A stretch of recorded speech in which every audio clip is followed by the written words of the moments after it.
तापून झाल्यावर त्यात आपण घालूया जिरं,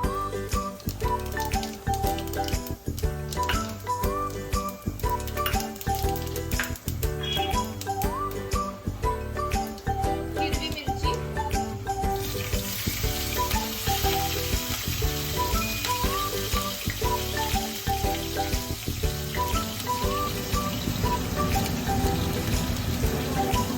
आलू,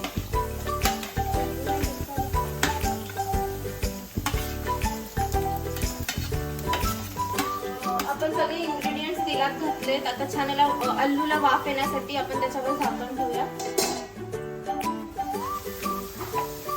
आलू हा छान शिजून झालाय, तुम्ही बघू शकता.